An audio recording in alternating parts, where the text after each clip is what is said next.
Let's talk about Super Bowl long shots. The NFL season is about to begin. You want to put in your Super Bowl bets, and we know that the Chiefs have the best chance of winning the Super Bowl.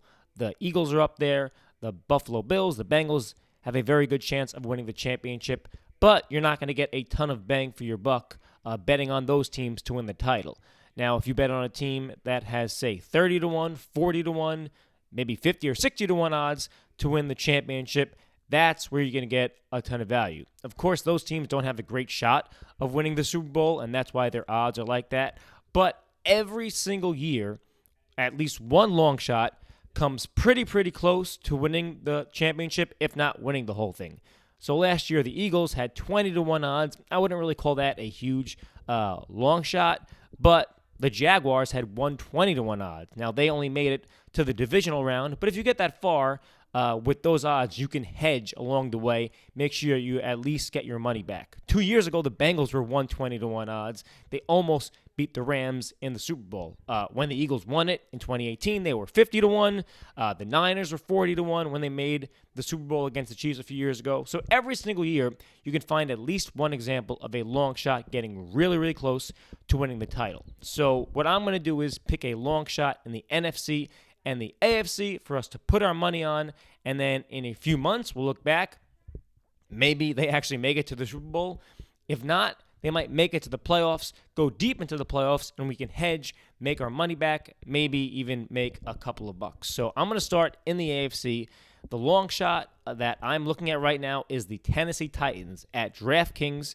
They are 80 to 1 to win the Super Bowl. Now, you might not think the Titans have a very good chance of winning the championship, and that's probably true.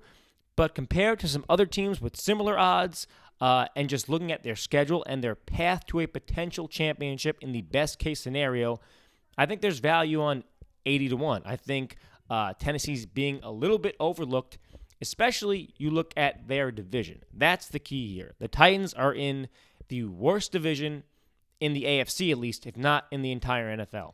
It's basically the Titans and the Jaguars in the AFC South. The Texans aren't going anywhere, even if they have a huge improvement. 7 games would be a successful season for them, 7 wins. The Colts have pretty much no chance. We know they're rebuilding. Jonathan Taylor starting the season on the PUP list. Anthony Richardson is going to be a project. Maybe he's a star in the future. He's not going to be a superstar this year. So you've got the Jaguars versus the Titans. It came down to the very last game last year of the regular season, and the Titans had Josh Dobbs in there. That's why the Titans fell behind. They had some injuries with Ryan Tannehill, and defensively they had a bunch of injuries. The Titans had more players on injured reserve last year than any other team. Before last year, the Titans from 2016 to 2021 always won at least 9 games. They won 12 games a couple of years ago, 11 games a few years before that. Mike Vrabel is just a very good coach. Similar to Mike Tomlin, he gives you a nice floor that you know you're not going to be an awful team. So at worst, the Titans will be, I think, mediocre or average. At best, they might surprise the people and might actually win a lot more games than people think. Ryan Tannehill is a decent quarterback when healthy. This is a guy who a few years ago led the league in passer rating.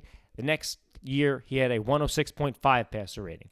He has a potential number 1 receiver in DeAndre Hopkins. He hasn't played a full season in a few years, but if he's healthy, he gives them a very nice weapon. Derrick Henry is still there, and they've got some really good players on defense. Jeffrey Simmons is one of the most underrated pass rushers in the league. So they can have a good defense, they can have a pretty good offense, and you're playing in a very bad, very winnable division. One, tough injury to Trevor Lawrence for a few weeks, the Titans might win that division.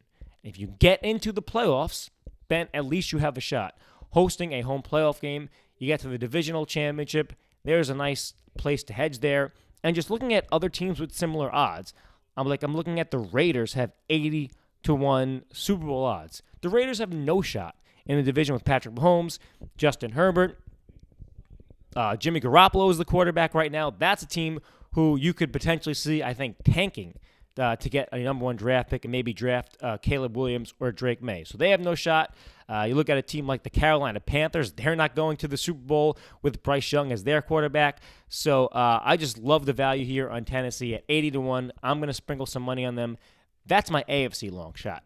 Now we go to the NFC. I'm not going to go quite as big of a long shot there, but I do like the Vikings at 35-1. To me, a long shot's like 30-1 or worse to win the Super Bowl. So 35-1 for the Vikings, a team that went 13-4 last year. Yes, they got a little bit lucky. They won a bunch of one-score games, and they lost in the first round of the playoffs to the New York Giants. So you can see why everybody is down on them.